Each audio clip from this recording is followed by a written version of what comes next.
नमस्कार दोस्तों, apex studies के ऑनलाइन प्लेटफॉर्म पर आपका एक बार फिर से स्वागत है।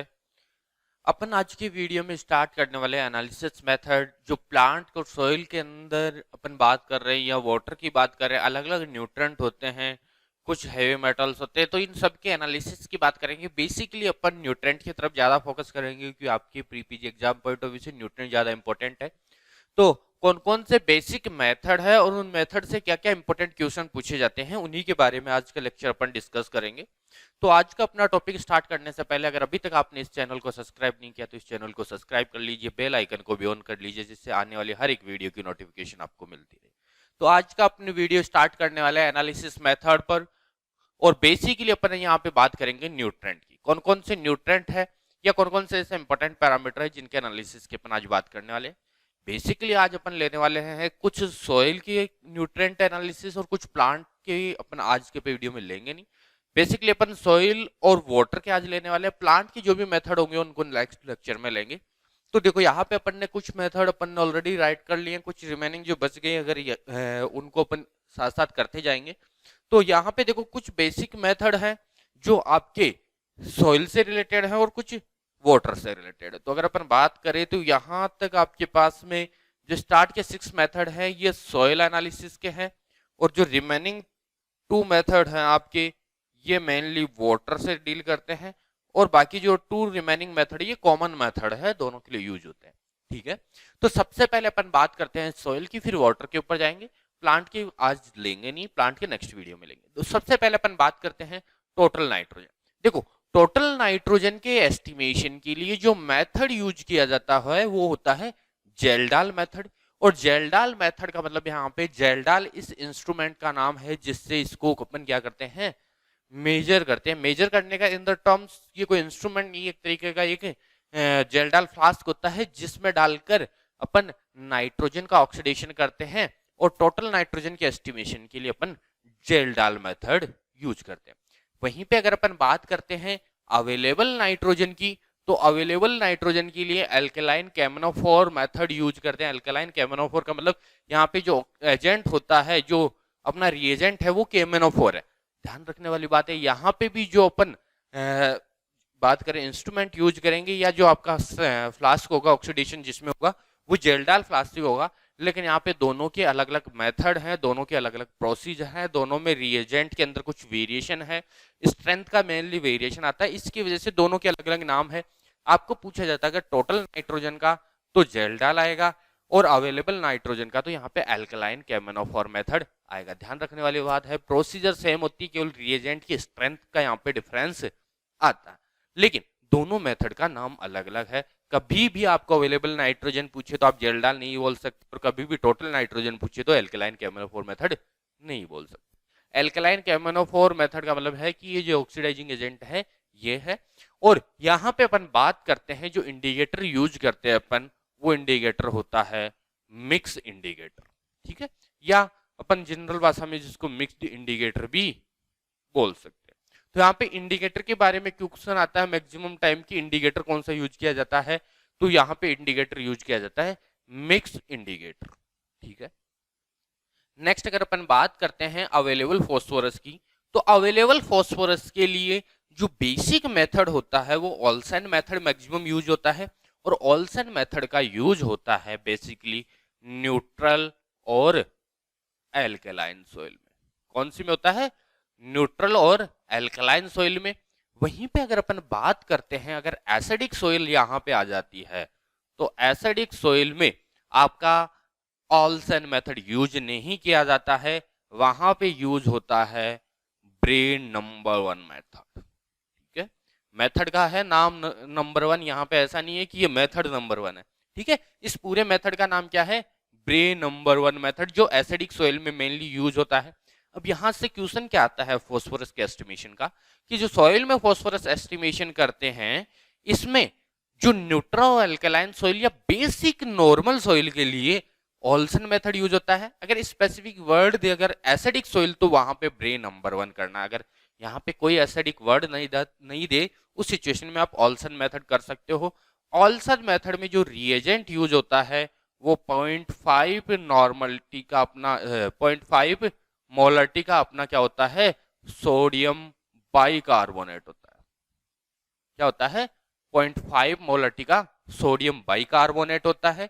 वहीं पे अगर अपन बात करते हैं ब्रे नंबर 1 मेथड में, तो ब्रे नंबर 1 मेथड के अंदर अमोनियम फॉस्फेट और यहाँ पे HCl यूज होता है, जो अलग अलग स्ट्रेंथ में होता है। 0.03 और 0.025 नॉर्मलिटी की स्ट्रेंथ होती है। ठीक है, उनके बारे में ज्यादा बात नहीं करेंगे, वहां से क्वेश्चन नहीं आता।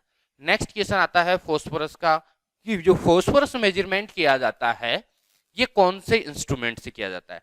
तो इंस्ट्रूमेंट आता है आपका स्पेक्ट्रोफोटोमीटर आता है, और स्पेक्ट्रोफोटोमीटर में जो वेवलेंथ यूज होती है वो वेवलेंथ कितनी होती है? 660 नैनोमीटर। और 660 नैनोमीटर पर क्या मेजर किया जाता है? जो आपके कलर आता है उस कलर की इंटेंसिटी मेजर की जाती है। बेसिकली जो ब्लू कलर आता है, ब्लूइश कलर, उसकी इंटेंसिटी को यहाँ पे मेजर किया जाता है। तो यहाँ से क्वेश्चन कौन कौन से बनते हैं फॉस्फोरस से? न्यूट्रल और एल्कलाइन सॉइल या नॉर्मल सॉइल के लिए ऑल्सन मेथड, एसिडिक सॉइल में ब्रे नंबर 1, ऑल्सन मेथड में जो आपका रिएजेंट होता है वो सोडियम बाइकार्बोनेट होता है 0.5 मोलरिटी का, और यहाँ पे जो इंस्ट्रूमेंट होता है स्पेक्ट्रोफोटोमीटर इंस्ट्रूमेंट होता है, जिसकी स्ट्रेंथ या अपन बात करते हैं वेवलेंथ 660 नैनोमीटर पर मेजर किया जाता है। नेक्स्ट अगर अपन बात करते हैं पोटेशियम की, तो यहाँ पे पोटेशियम के लिए और सोडियम के लिए जो इंस्ट्रूमेंट होता है वो होता है फ्लैम फोटोमीटर। अब देखो, फ्लैम फोटोमीटर से डायरेक्टली अपन क्या करेंगे? सोडियम और पोटेशियम दोनों को मेजर करेंगे। फ्लैम फोटोमीटर बेसिकली एक इंस्ट्रूमेंट का नाम है। यहाँ पे जो रिएजेंट यूज करेंगे वो फ्लैम फोटोमीटर नहीं है। फ्लैम फोटोमीटर क्या है? इंस्ट्रूमेंट है। और यहाँ पे अपन यूज करेंगे अमोनियम एसीटेट का यूज करेंगे, जिससे क्या होगा? ये एक्सट्रैक्ट हो जाएगा। प्रोसीजर की तरफ नहीं जाएंगे। बेसिकली जो मेथड का नाम है फ्लेम फोटोमीटर का मेथड का नाम है, और यहाँ पे फ्लेम फोटोमीटर से दो न्यूट्रिएंट मेजर किए जाते हैं, पोटेशियम और सोडियम। पोटेशियम और सोडियम को मेजर किससे किया जाता है? फ्लेम फोटोमीटर से। अब दोनों में डिफरेंस क्या होता है कि जब भी पोटेशियम को मेजर किया जाता है और सोडियम को मेजर किया जाता है, तो पोटेशियम के अंदर क्या होता है? फ्लेम फोटोमीटर में क्या होती है? फ्लेम निकलती है, आग निकलती है। उस अगर आग के कलर की जो इंटेंसिटी है, अगर ब्लू कलर की इंटेंसिटी को मेजर कर रहे हैं तो वो पोटेशियम को बताता है, और वहीं पे अगर येलो कलर की इंटेंसिटी को मेजर कर रहे हैं तो वो क्या करते हैं? अपन सोडियम को मेजर करते हैं। अब ये पहले से अपन एस्टिमेट करने के लिए पहले से इंस्ट्रूमेंट को कैलिब्रेट करते हैं कि आपको सोडियम मेजर करना है, पोटेशियम मेजर करना है, जो भी मेजर करना था उसके अकॉर्डिंग अपन बफर सॉल्यूशन से पहले इंस्ट्रूमेंट को कैलिब्रेट करते हैं। कैलिब्रेशन के बारे में आपको ज़्यादा जानने की जरूरत नहीं है, जैसे मास्टर में आओगे तो डिटेल के बारे में वैसे भी आप पढ़ लोगे प्रैक्टिकल में, तो आपको यहाँ पे इसकी इतनी ज्यादा जरूरत नहीं है। आपके मेजर इंपॉर्टेंट क्या है कि अवेलेबल फॉस्फोरस सॉरी पोटेशियम और सोडियम को मेजर किया जाता है फ्लेम फोटोमीटर से। इसमें पोटेशियम जब भी मेजर किया जाता है ब्लू कलर की इंटेंसिटी, या अपन बात कर सकते हैं फ्लेम में ब्लू कलर की इंटेंसिटी कितनी है, जितनी ब्लू कलर की इंटेंसिटी बढ़ेगी वैसे वैसे पोटेशियम बढ़ेगा, ऐसे ही जितनी येलो कलर की इंटेंसिटी बढ़ेगी वैसे वैसे सोडियम बढ़ेगा। ठीक है, नेक्स्ट अगर अपन बात करते हैं अवेलेबल सल्फर की, तो अवेलेबल सल्फर के लिए जो मेथड आता है वो होता है हीट सोल्यूबल सल्फर मेथड। अब देखो, हीट सोल्यूबल सल्फर मेथड की बात कर रहे हैं अपन, तो हीट सोल्यूबल सल्फर में जो इंस्ट्रूमेंट यूज होता है वो स्पेक्ट्रोफोटोमीटर ही होता है, जो फॉस्फोरस में यूज होता है। लेकिन यहाँ पे जो स्पेक्ट्रोफोटोमीटर में जो वेवलेंथ रखी जाती है वो 420 नैनोमीटर की रखी जाती है। ठीक है, जबकि अपन ने यहाँ फॉस्फोरस में कितनी रखी थी? 660 नैनोमीटर की, और यहाँ पे कितनी रखी जाती है? 420 यानी 420 नैनोमीटर की वेवलेंथ रखी जाती है। अब सबसे इंपॉर्टेंट चीज क्या होती है कि यहाँ पे क्या होता है, जब प्लांट की बात करेंगे तो वहां पे टर्बिडिमेट्रिक मेथड होगा, बाकी प्रोसीजर में क्या होता है ज्यादा डिफरेंस आता नहीं है, इंस्ट्रूमेंट वही सेम स्पेक्ट्रोफोटोमेट्री होता है। लेकिन यहाँ पे जो आपके पास में सबसे इंपॉर्टेंट चीज आती है कि जो अवेलेबल सल्फर होता है, हीट सोल्यूबल सल्फर की बात कर रहे हैं कि जितना सोल्यूबल हो जाएगा हीट के अंदर सल्फर, पहले उसको क्या करते हैं वाटर बाथ के अंदर जो सोयल होती है उसको डालकर उसको क्या किया जाता है? हीट सोल्यूबल बनाया जाता है। हीट सोल्यूबल जो भी सल्फर होगी वो क्या होती है? नियरली अबाउट अवेलेबल सल्फर के इक्विवेलेंट होती है। तो हीट सोल्यूबल सल्फर को अपन मेजर करते हैं, इंस्ट्रूमेंट स्पेक्ट्रोफोटोमीटर होता है, प्रोसीजर सेम होती है। आई थिंक मैं बता रहा हूँ प्रोसीजर का अगर बात करें तो प्रोसीजर की यहाँ रिएजेंट की बात नहीं कर रहे हैं अपन, प्रोसीजर सेम का मतलब क्या होता है कि जो मेजरमेंट होता है स्पेक्ट्रोफोटोमीटर से फॉस्फोरस का होता है और इसका भी स्पेक्ट्रोफोटोमीटर से होता है, दोनों में वेवलेंथ का डिफरेंस है। अब यहाँ पे हीट सोल्यूबल की सल्फर की बात हो रही है, तो एक अगर अपन बात करते हैं तो हॉट वाटर एक्सट्रैक्शन या हॉट वाटर मेथड यूज होता है। जो हॉट वाटर की बात कर रहे हैं अपन वो बोरोन के लिए होता है। ठीक है, तो बोरोन का अगर आपके पास में आ जाए क्वेश्चन डायरेक्ट कि बोरोन को किससे मेजर किया जाता है, तो बोरोन को मेजर करने के लिए जो मेथड आता है हॉट वाटर सोल्यूबल मेथड आता है। ठीक है, दोनों में डिफरेंस है। देखो यहाँ पे हीट सोल्यूबल है, हीट सोल्यूबल मेथड कौन सा होता है सल्फर का, और हॉट वाटर सोल्यूबल मेथड होता है बोरोन का। जो हॉट वाटर सोल्यूबल का जो मेथड दिया था बोरोन का वो दिया था बर्ग और ट्रॉग ने। तो सल्फर को मेजर करने के लिए अपन heat soluble sulphur method use करते हैं और बोरोन के लिए हॉट वाटर सोल्यूबल बोरोन। ठीक है, नेक्स्ट अगर अपन बात करते हैं आपके ये available calcium magnesium carbonate bicarbonate chloride, ये सारे एक्चुअल में ये देखो क्लोराइड ये भी सारे किसके हैं वाटर के बारे में अपन बेसिकली पढ़ेंगे। कैल्शियम भी आपके ये सोइल के हैं। इसके अलावा अगर सोइल की बात करें तो सोइल में और कौन कौन से मेथड आते हैं, तो सोइल के बाकी जो मेथड हैं वो कौन कौन से उसके बारे में अपन देख लेते हैं। इसके अलावा देखो आपके पास में जो माइक्रो न्यूट्रेंट होते हैं कैटाइन, जैसे आयरन हो गया, कॉपर हो गया, मैग्नीज हो गया, जिंक, सभी माइक्रो न्यूट्रेंट कैटाइन के लिए जो मेथड यूज किया जाता है वो होता है डीटीपीए मेथड। डीटीपीए यहाँ पे रिएजेंट का नाम है, इंस्ट्रूमेंट का नाम है डब्ल्यूएस यानी एटॉमिक एब्जॉर्प्शन स्पेक्ट्रोफोटोमीटर। यानी जो स्पेक्ट्रोफोटोमीटर नॉर्मली यूज कर रहे थे अपन, उसी का क्या होता है एक एडवांस वर्जन होता है जो माइक्रो न्यूट्रेंट के लिए यूज किया जाता है। क्योंकि माइक्रो न्यूट्रेंट की जो अपन बात करते हैं क्वांटिटी होती है बहुत कम होती है, स्मॉल क्वांटिटी होती है। उस सिचुएशन में क्या करेंगे अपन, नॉर्मल मेथड को तो यूज नहीं कर सकते क्योंकि यहाँ पे क्या होगा माइनर एरर भी क्या होता है बहुत इंपॉर्टेंट सकता है। इसलिए अपन क्या करेंगे माइक्रो लेवल पे जाकर इसकी स्टडी करते हैं। और यहाँ पे जो इंस्ट्रूमेंट होता है वो डब्ल्यूएस होता है एटॉमिक एब्जॉर्प्शन स्पेक्ट्रोफोटोमीटर, जिसमें क्या होता है हर एक न्यूट्रेंट के लिए, जैसे अगर आयरन की बात करें कॉपर मैग्नीज और जिंक, तो सबके लिए अलग अलग क्या लगते हैं होलो कैथोड लैंप लगते हैं। ठीक है, क्या लगते हैं सबके लिए अलग अलग होलो कैथोड लैंप लगते हैं। और यहाँ पे जो हाई प्रेशर पर एयर एसिटिलीन गैस का यूज किया जाता है। अब अपन बात करते हैं जो डीटीपीए मेथड है और जो इंस्ट्रूमेंट डब्ल्यूएस है, ये मेथड किसने दिया था, तो ये दिया था लेंड्से एंड नॉर्वेल ने दिया था। और कब दिया था 1978 में। ठीक है, इसके अलावा अगर अपन बात करते हैं तो आपके अनदर मेथड है मोलिब्डेनम का। तो मोलिब्डेनम के लिए जो मेथड यूज किया जाता है या जो रिएजेंट के बेसिस पे मेथड है इसका अमोनियम ऑक्जिलेट। तो मोलिब्डेनम के लिए कौन सा होता है अमोनियम ऑक्जिलेट मेथड यूज होता है। ये सारे आपके बेसिक सोइल के लिए मेथड थे कि कौन कौन से न्यूट्रेंट एनालिसिस के लिए सोइल के अंदर अपन मेथड यूज करते हैं। इन सभी में अपन ने पढ़ा है कि जो टोटल नाइट्रोजन थी जेलडाल से अपन ने मेजर की थी अवेलेबल एल्कलाइन केमिनोफोर से। यहाँ पे जो इंडिकेटर यूज किया था मिक्स्ड इंडिकेटर यूज किया था। इसके अलावा अवेलेबल फास्फोरस में ऑल्सन मेथड यूज किया था। और अगर एसिडिक सोइल थी तो वहां पे ब्रे नंबर 1 यू मेथड यूज किया था। ऑल्सन मेथड के अंदर जो स्ट्रेंथ थी वो कितनी थी 660 नैनोमीटर। सबसे इंपॉर्टेंट क्वेश्चन यही बनता है कितनी स्ट्रेंथ पे मेजर करते हैं 660 नैनोमीटर या वेवलेंथ बोल लो।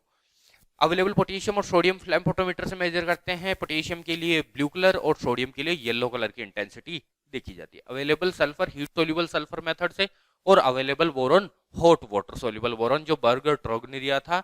वहीं पे माइक्रो न्यूट्रेंट कैटाइन की बात करें तो डीटीपीए मेथड से और इंस्ट्रूमेंट की बात करें तो डब्ल्यूएस यानी एटॉमिक एब्जॉर्प्शन स्पेक्ट्रोफोटोमीटर।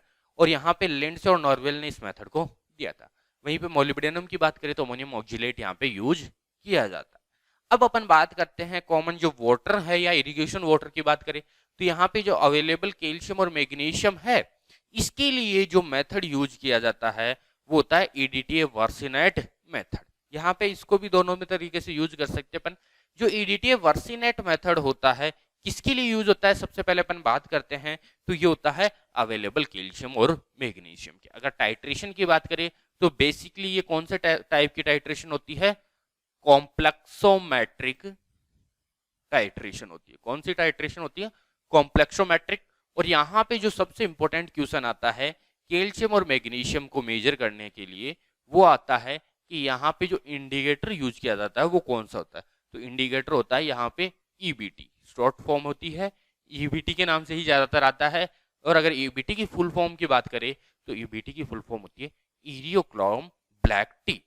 ठीक है, तो यहाँ पे मेथड कौन सा होता है Eriochrome black T method use होता है। इसके अलावा अगर अपन बात करें क्लोराइड की, तो क्लोराइड की होती है सिंपल, अपन बात करें टाइट्रेशन किया जाता है, और टाइट्रेशन किसके साथ किया जाता है, आपके स्टैंडर्ड सिल्वर नाइट्रेट, किसके साथ किया जाता है, स्टैंडर्ड सिल्वर नाइट्रेट के साथ किया जाता है। अगर आप क्या करोगे, क्लोराइड कंटेनिंग वाटर में क्या करोगे, सिल्वर नाइट्रेट डालोगे, तो यहाँ पे व्हाइट प्रेसिपिटेट आ जाएगा। व्हाइट प्रेसिपिटेट का मतलब यहाँ पे सस्पेंडेड व्हाइट मटेरियल भी रहेगा। इसका मतलब क्या है, अगर पूरा मटेरियल नीचे बैठ जाता है इसका मतलब क्लोराइड नहीं है, सस्पेंडेड है, इसका मतलब वहां पे क्लोराइड प्रेजेंट है। फिर उसकी बात करें तो वहां पे मोनोक्रोमेट या पोटेशियम मोनोक्रोमेट से रिएक्ट करके चॉकलेटी प्रेसिपिटेट को देखा जाता है, वहां पे ज्यादा डिटेल में अपन नहीं जाएंगे। लेकिन बेसिक चीज ये आती है कि यहाँ पे जो टाइट्रेशन की जाती है वो सिल्वर नाइट्रेट से की जाती है, और सिल्वर नाइट्रेट से टाइट्रेशन करने पर अपने को क्या पता लग जाएगा, क्लोराइड का पता लग जाता है। नेक्स्ट अगर अपन बात करते हैं कार्बोनेट और बाइकार्बोनेट, तो कार्बोनेट और बाइकार्बोनेट के लिए एसिडोमेट्रिक टाइट्रेशन होती है। वहीं पे कैल्शियम और मैग्नीशियम का ध्यान रखना है, कॉम्प्लेक्सोमेट्रिक टाइट्रेशन होती है। तो यहाँ पे देखो एसिडोमेट्रिक टाइट्रेशन होती है, इसमें सबसे इंपॉर्टेंट चीज ये होती है कि यहाँ पे रिएक्शन नहीं पूछते हैं कार्बोनेट बाइकार्बोनेट में कौन सा टाइप की रिएक्शन होती है, एसिडोमेट्रिक टाइट्रेशन होती है। लेकिन यहाँ पे सबसे इंपॉर्टेंट आता है कौन सा इंडिकेटर यूज किया जाता है। अब यहाँ पे देखो दो एलिमेंट है, सबसे पहले कार्बोनेट को मेजर किया जाता है, फिर बाइकार्बोनेट। कार्बोनेट को मेजर करने के लिए जो इंडिकेटर यूज किया जाता है वो यूज किया जाता है फेनोल्फथालीन।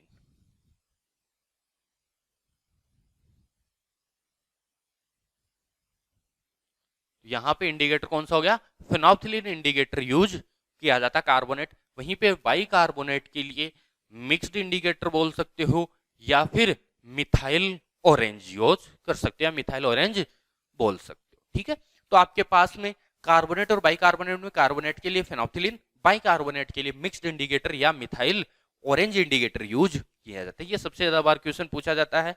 मैक्सिमम जो क्वेश्चन पूछा गया इंडिकेटर का वो या तो नाइट्रोजन का आता है या फिर कैल्शियम मैग्नीशियम का ईबीटी आता है। इरियोक्रम ब्लैक टी लास्ट टाइम भी प्री पीजी के एग्जाम में आया था कि कैल्शियम मैग्नीशियम के मेजर के लिए कौन सा आता है, ईबीटी। या फिर इनका आ जाएगा कार्बोनेट बाइकार्बोनेट में कौन सा इंडिकेटर यूज होता है, फेनोल्फथालीन इंडिकेटर, और मिक्स्ड ऑरेंज या मिक्स्ड रेड बोल दो या फिर मिक्स्ड इंडिकेटर बोल दो या फिर आपका मिथाइल ऑरेंज बोल दो।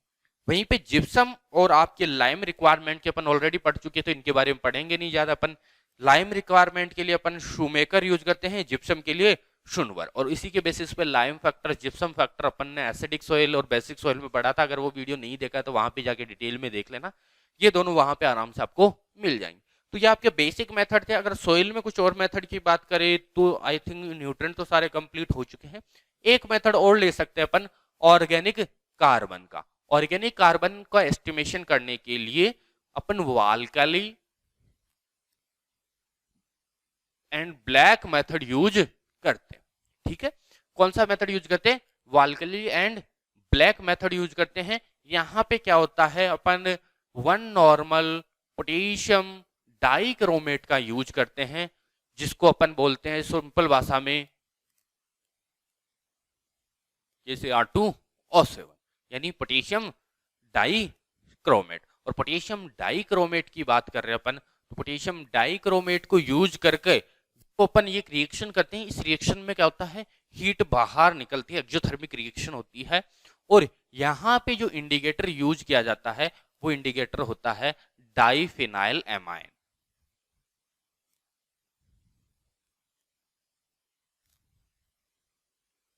डाइफिनाइल एमाइन इंडिकेटर यूज होता है। तो अब देखो बेसिकली अपन इसको एक बार समराइज कर लेते हैं, कौन कौन से मुख्य रूप से इंडिकेटर के क्वेश्चन आते हैं, वेवलेंथ के क्या आते हैं, और मेथड के बारे में आपको बताने की जरूरत नहीं है, मेथड आपको सब याद करना। इंडिकेटर की बात करें, ऑर्गेनिक कार्बन के लिए डाइफेनाइल एमाइन होता है। नाइट्रोजन की बात करें मिक्स्ड रेड होता है या मिक्स्ड इंडिकेटर अपन बात कर ले। इसके अलावा अगर अपन बात करते हैं अपने कैल्शियम और मैग्नीशियम, तो कैल्शियम मैग्नीशियम में ईबीटी होता है। इसके अलावा कार्बोनेट और बाइकार्बोनेट, तो कार्बोनेट का फेनोल्फथालीन और बाइकार्बोनेट का आपका होता है वही मिक्स्ड इंडिकेटर या फिर मिथाइल ऑरेंज इंडिकेटर यूज होता है। इसके अलावा जो क्वेश्चन आते हैं वो फॉस्फोरस के आते हैं। फॉस्फोरस में क्या क्वेश्चन आता है, एसिडिक सॉइल में ब्रे नंबर 1, बाकी सभी सॉइल के लिए आपका या न्यूट्रल और एल्कलाइन सॉइल के लिए आपके ऑल्सन मेथड का यूज होता है। इसके अलावा जो नेक्स्ट क्वेश्चन आपके बनता है वो पोटेशियम का बनता है। पोटेशियम के लिए ब्लू फ्लेम आती है, वहीं पे सोडियम के लिए येलो फ्लेम आती है। दोनों के लिए common method flame photometer use होता है। इसके अलावा जो क्वेश्चन बनता है वो वेवलेंथ का बनता है। फॉस्फोरस के लिए जो वेवलेंथ आती है 660 नैनोमीटर होती है, वहीं पे सल्फर के लिए 420 नैनोमीटर होती है। इंस्ट्रूमेंट दोनों में स्पेक्ट्रोफोटोमीटर कॉमन होता है। स्पेक्ट्रोफोटोमीटर का एडवांस वर्जन क्या है, ये भी क्वेश्चन आ सकता है, तो यहाँ पे क्या लिख दोगे, AAS लिख दोगे। AAS का यूजर माइक्रो न्यूट्रेंट कैटाइन, एक वर्ड में बात करें तो माइक्रो न्यूट्रेंट कैटाइन, या फिर आप सभी की बात कर सकते हो आयरन के ऊपर मैग्नीज जिंक, सबके ऊपर क्या होता है, पॉजिटिव चार्ज होता है, तो सभी कैटाइनिक फॉर्म में होता है। आज की वीडियो में अपन ये सभी मेथड रखने वाले, प्लांट एनालिसिस से जो भी रिलेटेड मेथड है उनको अपन नेक्स्ट वीडियो में डिस्कस करेंगे। इसी के साथ आज की वीडियो को कंप्लीट करते हैं। धन्यवाद।